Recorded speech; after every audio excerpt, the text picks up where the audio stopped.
नमस्ते, Vande Mataram. Revolution India channel नए भारत की आवाज़ पर आप सबका हार्दिक स्वागत, अभिनंदन।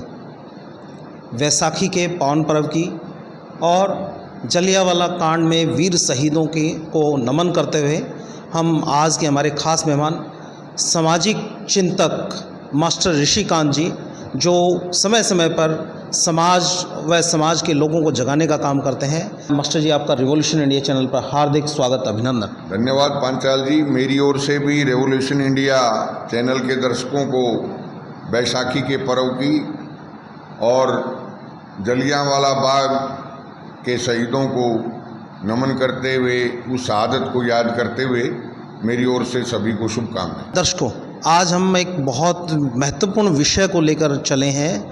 जिस प्रकार से मैं बताता हूँ, जो गुरुजन होते हैं वो राष्ट्र निर्माण का कार्य करते हैं और सेवानिवृत्ति के बाद भी यदि समाज के बारे में कोई व्यक्ति चिंतन मनन करता है तो निश्चित तौर पर उसको बोलते हैं सामाजिक चिंतक, और राष्ट्रहित के बारे में सोचता है तो बोलते हैं राष्ट्रीय चिंतक। तो ऐसे ही सामाजिक और राष्ट्रीय चिंतक मास्टर ऋषिकांत जी हमारे साथ हैं। मास्टर जी, अभी अखबारों के माध्यम से हमें पता लगा है आपने नारनौंद के लिए एक बहुत बड़ी पहल करने का प्रयास किया है कि वहाँ के लोगों को त्वरित न्याय मिल पाए, न्याय व्यवस्था किस प्रकार से शुरू की जा सके, उस विषय को बताते चले। जितना हमारे पास जानकारी है, समाचार पत्रों के माध्यम से जानकारी मिल रही है कि उसमें जुडिशरी ने भी हामी भर दी है, आपके उस मुहिम को, उस फैसले को सही बताते हुए कहा है कि वास्तव में इसकी आवश्यकता है समय के अनुसार। पांचाल जी, हिसार जिले का नारनौंद को बहुत पहले 2016 के अंदर उपमंडल बना दिया गया था। उपमंडल बनने के बावजूद अब तक नारनौंद में कोई न्यायिक अधिकारी नहीं बैठ रहा है, क्योंकि काफ़ी लंबे समय से हांसी को जिला बनाने की मांग भी उठ रही है जी। वो एक अलग पक्ष है, वो राजनीतिक विषय है।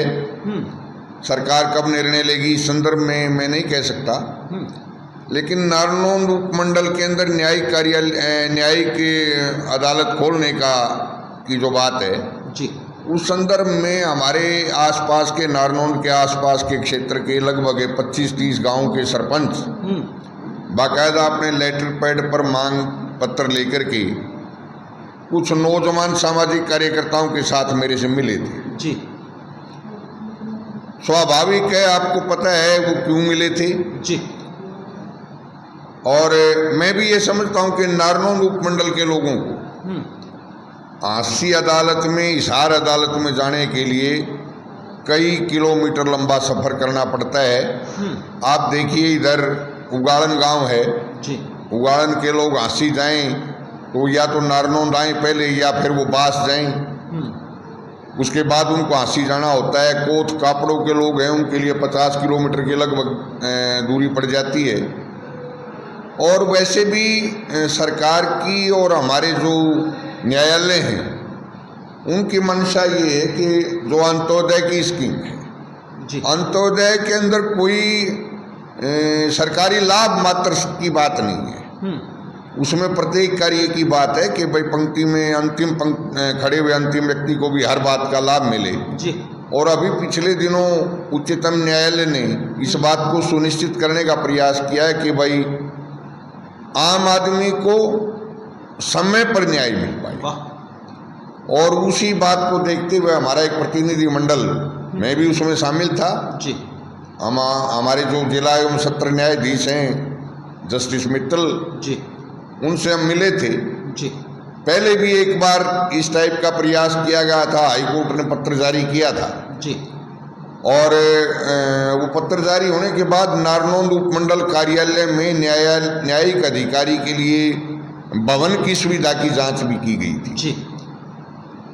वास्तविकता ये थी कि सिविल प्रशासन ने उस समय, मैं समझता हूँ, सहयोग नहीं किया और कार्यालय के लिए उपयुक्त जगह, क्योंकि आमतौर पर न्यायिक जो कार्यालय है, न्यायिक अधिकारी जो बैठते हैं वो ग्राउंड फ्लोर पर ही होते हैं जी। वो विशेष परिस्थितियों में या बड़े शहरों के अंदर किसी दूसरे तीसरे फ्लोर पर हो सकते हैं जी, लेकिन आम जगह पर न्यायिक अधिकारी जो है वो ग्राउंड फ्लोर पर ही बैठते हैं जी। तो ग्राउंड फ्लोर की जगह देने से मना कर दिया था सिविल प्रशासन जी। अब दोबारा हमने उस मुहिम को शुरू किया है और हमारे जो जिला एवं सत्र न्यायाधीश हैं उन्होंने हमें विश्वास दिलाया कि मैं हाई कोर्ट को आपकी जो मांग है अपनी रिकमेंडेशन के साथ भेजूंगा जी। और हम प्रयास करेंगे कि भाई आपको नारनौंद के अंदर कम से कम 2 न्यायिक अधिकारी नारनौंद के अंदर बैठे जी। और मुझे भी ये विश्वास है कि हमारे प्रयत्न जो है वो रंग लाएंगे और हम कामयाब होंगे नारनौंद के अंदर न्यायिक कार्यालय या न्यायिक कार्यालय खुलवाने के अंदर न्यायिक अधिकारियों की नियुक्ति की उसमें मुहिम में कामयाब होंगे ताकि लोगों को समय पर समुचित न्याय मिल सके। जी मास्टर जी, आपने बहुत खुशी के साथ इस चीज़ को आपने साझा किया हमारे साथ कि आपने प्रयास किया, जबकि सिविल जो अधिकारी थे उन लोगों का जो एक सहयोग करने का एक मंतव्य होना चाहिए था, उन्होंने उन चीज़ों फाइलों को दाएं बाएं करने का प्रयास किया, लेकिन आप लोगों की दृढ़ इच्छा शक्ति ने उस कार्य को गति प्रदान की। जनता उम्मीद क्या करे, कब तक उनको इस प्रकार की सुविधा मिल पाएगी, क्योंकि आप उस काम को बहुत नज़दीकी से देख रहे हैं, उस काम को गति प्रदान कर रहे हैं। जनता कितनी उम्मीद करे, कब तक उनको ये सुविधा मिल पाएगी? हम इस बात के लिए भी प्रयत्नशील हैं कि जो सिविल प्रशासन के अधिकारी हैं, खास करके उपमंडल अधिकारी नारनौंद, वो भी हमारे साथ सहयोग कर रहे हैं जी। और उन्होंने भी आश्वासन दिया है कि भाई आप अगर ऐसा कोई प्रयास करते हैं और हरियाणा पंजाब उच्च न्यायालय यहाँ पर न्यायिक अधिकारी के बैठाने के लिए कोई जगह की मांग करेंगे तो हम उनकी इच्छा के अनुसार और उनकी जो रिक्वायरमेंट है उसके मुताबिक हम उनको भवन देंगे जी। और हमें उम्मीद है कि हम आने वाले 6 महीने से पहले क्योंकि देखिए इस प्रक्रिया में समय लगता है जी। न्यायिक अधिकारियों की नियुक्ति भी होनी है, फिर उनका जो कार्यालय के लिए उनकी अदालत के लिए मॉडिफिकेशन वगैरह बिल्डिंग का जो करना होता है वो भी करना होता है जी। और इस प्रक्रिया में भी कागजी कार्रवाई में भी कुछ समय लग सकता है जी। लेकिन हम आश्वस्त हैं कि 6 महीने से पहले हम इस मुहिम में कामयाब होंगे और नारनौंद के अंदर शीघ्र ही न्यायिक अधिकारी बैठ पाएंगे। जी मास्टर जी, आपके इस सराहनीय प्रयास के लिए पूरा रिवॉल्यूशन इंडिया परिवार और जो जनता, नारनौंद की जनता है, जिन लोगों को फ़ायदा मिलने जा रहा है, उनकी तरफ से आप सबको शुभकामनाएं भी और आभार भी। निवेदन मैं कर रहा था चर्चा के दौरान, जब आपसे चर्चा हो रही थी, आपने अंत्योदय शब्द यूज़ किया जी। अंतिम व्यक्ति तक न्याय पहुंचाने के लिए न्यायपालिका भी विचार करती है, सरकार भी विचार करती है कि अंतिम व्यक्ति को उसको न्याय मिल पाए। एक चीज़ मुझे समझ में आती है मास्टर जी कि बड़े जो उच्च अधिकारी हैं, जो राष्ट्रीय स्तर पर बैठे हैं, जो चिंतक हैं, जो इन विषयों को समझते हैं, उनकी सोच तो बहुत बढ़िया है। इस अच्छी सोच को लेकर वो एक योजना बनाते हैं, लेकिन जब ज़मीनी स्तर पर, धरातल पर उस चीज़ को इम्प्लीमेंटेशन करने की बात आती है, वो नीचे तक आते आते उसमें जैसे कोई नहरी पानी को ले जाने का एक नदी या रास्ता हम तैयार करते हैं और फिर वो लास्ट में अंतिम छोर तक जाते जाते सूखापन आ जाता है। ऐसा नज़र आता है कि अधिकारियों की सोच में सूखापन आ जाता है। जो नेक नीति, नेक सोच से जो अंतिम व्यक्ति तक न्याय पहुंचाने की बात है, अंत्योदय की बात है, उसी बिंदु पर मैं आपकी तरफ ले जाना चाह रहा हूं कि जैसे एक ट्रिपल पी का एक मुद्दा है। सरकार ने व्यवस्था तो बहुत अच्छी की कि भी एक जो गरीब व्यक्ति, जिसके पास आय का साधन नहीं है, जिसकी आय बहुत कम है, जिसको अपना जीवन यापन करने में बहुत झेलनी पड़ रही है, उसके लिए कुछ ऐसी व्यवस्था है सरकार के स्तर पर, क्योंकि वो सरकार का एक नैतिक फर्ज है, वो संविधान में निमित है। उसके बाद यदि उसमें आपको किस प्रकार से क्या त्रुटियां नज़र आती हैं, किस स्तर पर उसमें आपको भ्रष्टाचार नज़र आता है, जिस पर सरकार भी अब थोड़ा कड़ा रुख अपना रही है, थोड़ा बताते चले मास्टर जी। वो ट्रिपल पी का विषय क्या है, उसको किस प्रकार से सही रूप से उसको अमली जामा पहनाया जा सकता है और उसमें फैले हुए भ्रष्टाचार पर थोड़ा बताते चले। पांचाल जी, सरकार का राष्ट्रीय स्तर पर, राज्य स्तर पर, और अभी आपने गत दिनों देखा है कि भाई ट्रिपल इंजन सरकार प्रदेश के अंदर है। सरकार का निर्णय है कि भाई सरकार की हर योजना का लाभ, हर कल्याणकारी योजना का लाभ अंतिम व्यक्ति तक पहुंचे, इसका नाम अंत्योदय है। और सरकार की मंशा भी, नीति और नियत दोनों इस बारे में क्लियर है, बिल्कुल साफ है जी। कि और उसका कारण है, उसका कारण मैं ये समझता हूँ कि ये कोई चाहे नरेंद्र मोदी जी हों और चाहे नायब सिंह सैनी जी हों, ये लोग कोई राजनीतिक पृष्ठभूमि के लोग नहीं थे जी। राजनीति में वैसे तो मोदी जी का तो अब लगभग 30 साल का पॉलिटिकल कैरियर हो गया है जी, लेकिन 30 साल पहले वो किसी राजनीतिक घराने में नहीं थे। वो एक साधारण घर में पैदा हुए और उसके बाद धीरे धीरे अपनी मेहनत के बूते के ऊपर वो राजनीति में आगे बढ़े। यही नायब सिंह की स्थिति है जी। उनकी मंशा इसलिए भी साफ है कि उन्होंने उन हालात को देखा है जी, भुगता है और इसीलिए ये कल्याणकारी योजनाएं यहाँ लाई गई जी। दुर्भाग्य इस देश का ये है कि अभी आप पिछले दिनों आपने पेपर में पढ़ा होगा जी कि हरियाणा प्रदेश के आईपीएस और आईएएस अधिकारियों की जो संपत्ति का विवरण अखबारों में छपा है जी, और उनमें मैं ज्यादा कुछ न कहते हुए केवल इतना कहना चाहता हूं कि एक दौर था, मैंने देखा है उस दौर को, कि जब जिलाधीश उपायुक्त जो थे और पुलिस कप्तान जो होते थे जिले के जी, और जो बड़े अधिकारी होते थे विभिन्न विभागों के, चाहे वो सामाजिक कल्याण विभाग है, चाहे वो खाद्य एवं आपूर्ति विभाग है या बिजली विभाग है जी, उनके बड़े अधिकारी गांव में आते थे। स्पेशल विजिट होता था उनको गांव में जी। एजुकेशन के अधिकारी स्कूलों में दौरा करते थे। अब मैं साफ तौर पर एक बात कहना चाहता हूं, हमारे अधिकारी इस मामले में पूरी तरह सुस्त हैं। कोई अधिकारी गांव में जाकर के ये देखने का प्रयास नहीं कर रहा है कि भाई गांव में वास्तविक समस्या क्या है लोग, चाहे वो किसी भी डिपार्टमेंट का हो। मैं किसी व्यक्ति विशेष या अधिकारी विशेष की बात नहीं करना चाहता जी। एसी कमरों में बैठ करके, एसी कार्यालयों में बैठ करके, एसी कोठियों में रह करके गर्मी में तड़पते हुए और सर्दी में तड़पते हुए गरीब की दशा को नहीं जाना जा सकता जी। सरकार को मैं खास करके नायब सिंह जी से विनम्र निवेदन करूंगा, क्योंकि मैं भारतीय जनता पार्टी का एक अदना सा कार्यकर्ता भी हूं और पार्टी कार्यकर्ता होने के नाते मेरा फर्ज भी बनता है और मेरा अधिकार भी है जी।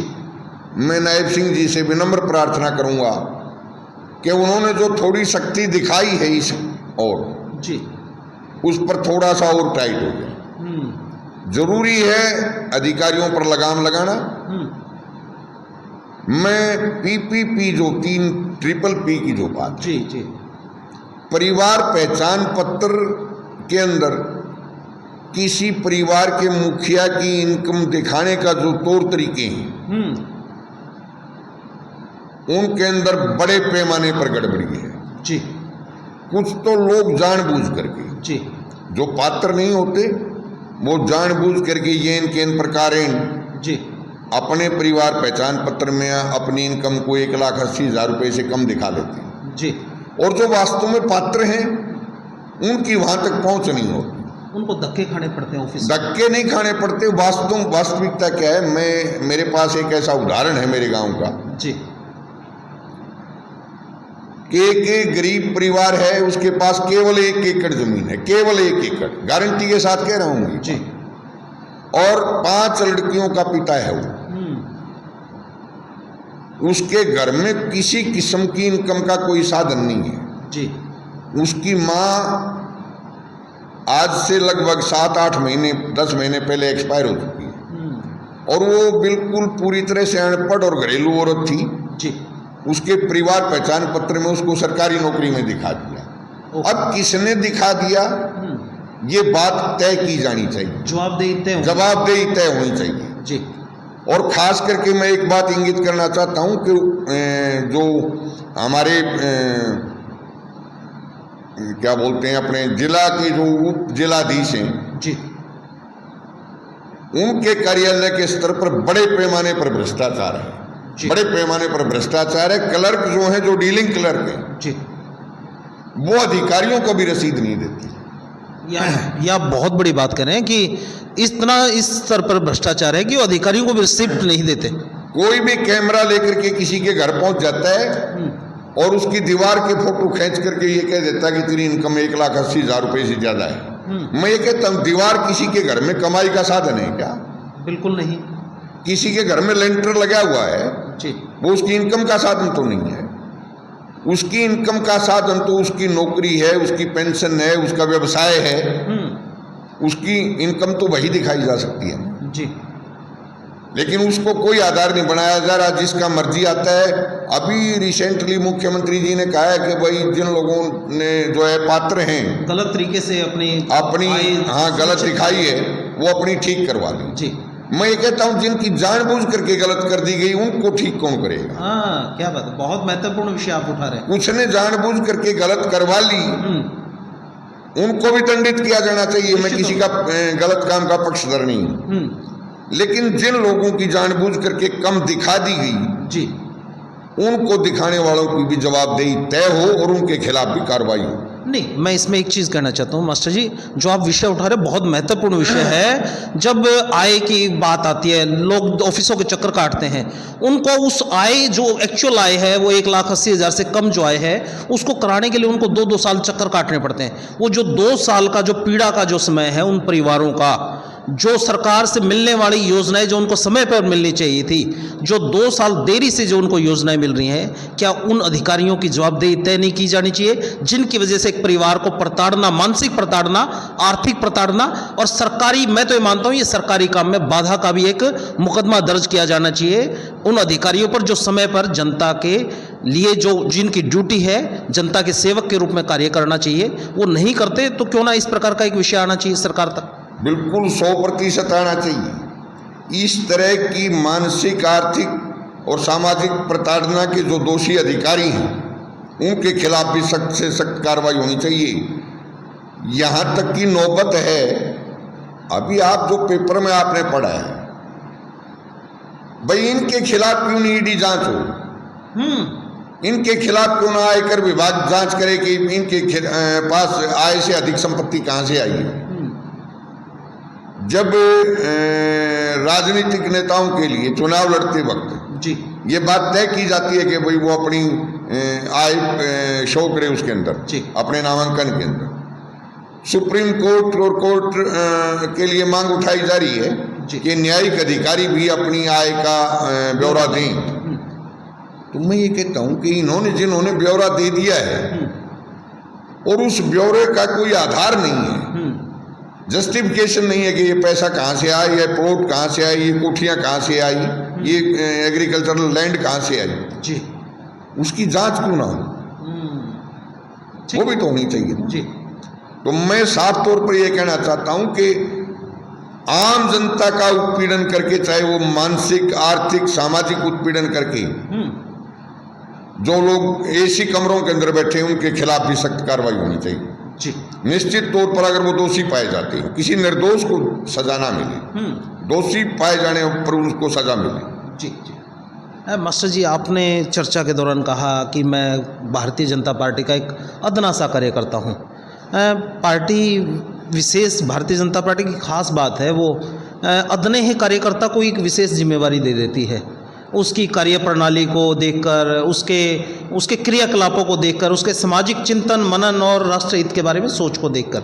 अभी प्रधानमंत्री नरेंद्र मोदी जी हरियाणा प्रदेश में आ रहे हैं। हिसार में 14 तारीख को एक 800 मेगावाट का क्रिटिकल थर्मल पावर प्लांट भी जनता को समर्पित उसके करने जा रहे हैं। हिसार में महाराजा अग्रसेन जी के नाम से एक अंतर्राष्ट्रीय हवाई अड्डा भी जनता को समर्पित करने जा रहे हैं। उसके बाद जो प्रदेश अध्यक्ष की नियुक्ति होनी है, जो डिले है कुछ कारण से, उसमें आपका क्या विषय है, क्या मंतव्य है?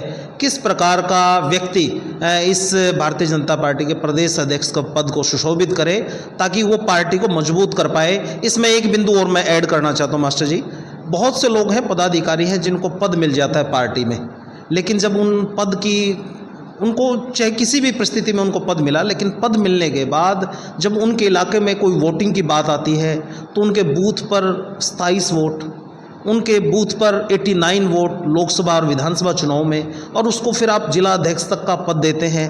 कैसे वो क्या वो पैमाना है जिस स्तर पे वो सही व्यक्ति को जो वास्तव में ज़मीन पे काम कर रहा है, जो पार्टी और संगठन को बढ़ाने का काम कर रहा है, सरकार की नीतियों को जन जन तक पहुंचाने का काम कर रहा है। जब हम बात करते हैं भारतीय जनता पार्टी विश्व की नंबर 1 पार्टी है, जब इतना बड़ा कैडर है, इतनी बड़ी व्यवस्था है, तो जनता की पीड़ा को तो यदि एक एक व्यक्ति उस पीड़ा को समझे ना तो समाधान निश्चित तौर पर हो जाए।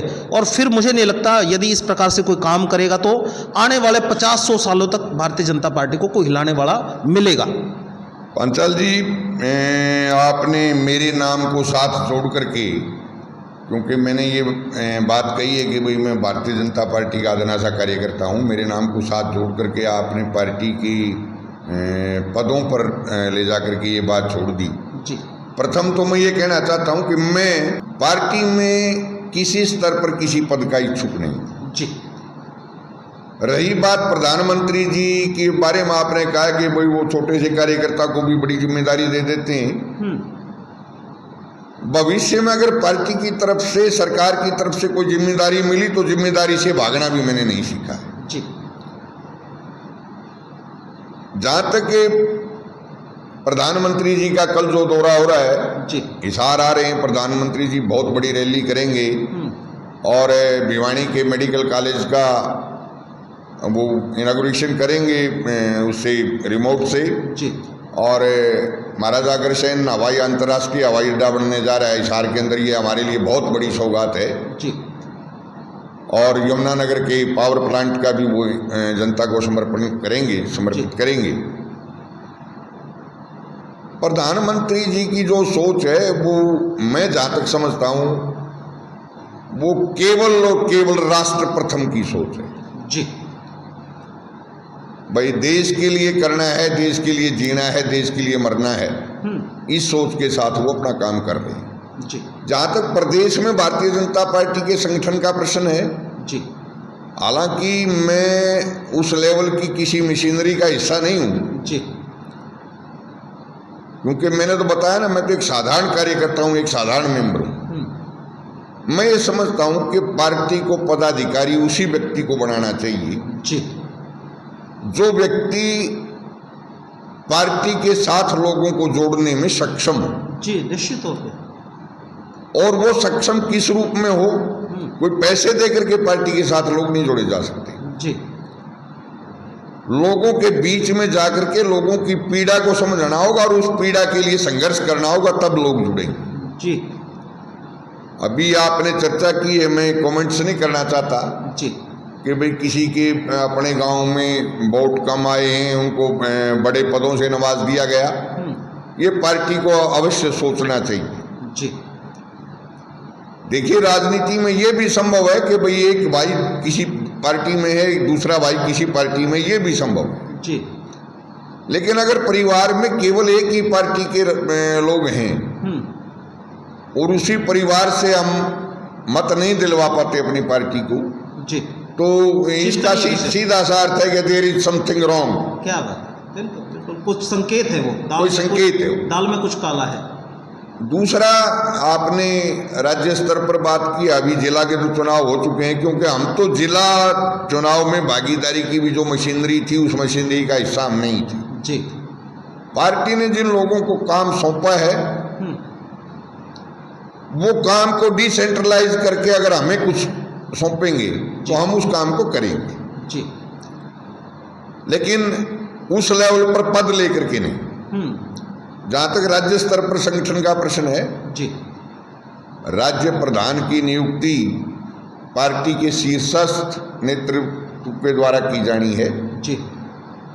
हमारे आदरणीय प्रधानमंत्री जी हैं, गृह मंत्री जी हैं, पार्टी के राष्ट्रीय अध्यक्ष हैं, पार्टी के संगठन महामंत्री हैं जी, और बहुत सारे नेता ऐसे हैं जो इस संदर्भ में जिनसे विचार विमर्श होगा। पार्टी का केंद्रीय नेतृत्व जिस आदमी को राज्य अध्यक्ष बनाएगा जी, वो हमारा नेता होगा, हम उसके साथ रहेंगे, काम करेंगे जी। मेरी व्यक्तिगत राय के मुताबिक पार्लियामेंट चुनाव के बाद मोदी जी की सरकार बनने के बाद नायब सिंह जी उस समय राज्य प्रधान थे जी, और उनको दायित्व दे दिया गया, विधानसभा चुनाव से पहले मुख्यमंत्री बना दिया गया जी, और मनोहर लाल जी केंद्र में चले गए। मोहनलाल जी बडोली को प्रदेश अध्यक्ष की जिम्मेवारी दी गई जी।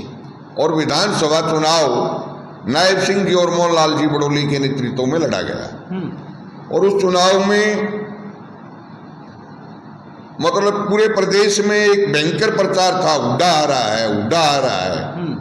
इस प्रचार के बावजूद Bharatiya Janata party thumping majority के साथ सरकार बनाने में कामयाब हुई जी।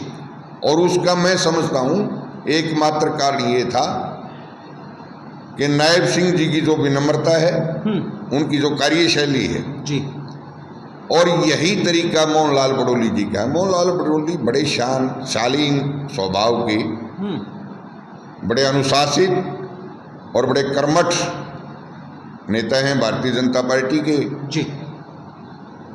मेरे से तो अगर कोई नाम पूछेगा जी, हालांकि ऐसी कोई संभावना नहीं है क्योंकि मेरा स्तर इतना ऊंचा नहीं है, तो मैं तो मोहनलाल बडोली का ही नाम लूंगा जी, जिस ढंग से वो मेहनत कर रहे हैं। बाकी अगर मेरी ये बात पार्टी नेतृत्व तक जाती है तो मैं पार्टी नेतृत्व से भी प्रार्थना करूंगा कि बडोली जी को कम से कम एक पूरा कार्यकाल दिया जाना चाहिए ताकि वो पार्टी के लिए मेहनत कर सके और पार्टी को और आगे बढ़ा सके। जी। मास्टर जी, आपने अपना कीमती समय दिया, उसके लिए आपका हृदय से बहुत बहुत आभार। और आपने विभिन्न सामाजिक भ्रष्टाचार, राष्ट्रीय मुद्दों पर भी और पार्टी संगठन के मुद्दों पर भी आपने बड़ी बेबाकी से ये सारी बातें रखी, उसके लिए आपका हृदय से बहुत बहुत आभार। और दर्शकों को इसी सोच और इसी विचार के साथ छोड़े चलता हूँ। निश्चित तौर पर समाज में सामाजिक चिंतक करने वाले व्यक्तियों की अति आवश्यकता है। आज समाज तभी आप अच्छे समाज की परिकल्पना कर सकते हैं जब इस प्रकार के सामाजिक चिंतक मौजूद हों जो देश हित में, समाज हित में, राष्ट्र हित में चिंतन मनन करें, तो निश्चित तौर पर अच्छे राम राज्य की परिकल्पना संभव है। आप देखते रहिए रिवॉल्यूशन इंडिया। फिर किसी अन्य दिन किसी खास विषय पर आप सबके बीच होंगे। देखते रहिए रिवॉल्यूशन इंडिया। जय हिंद, जय भारत, वंदे मातरम। धन्यवाद।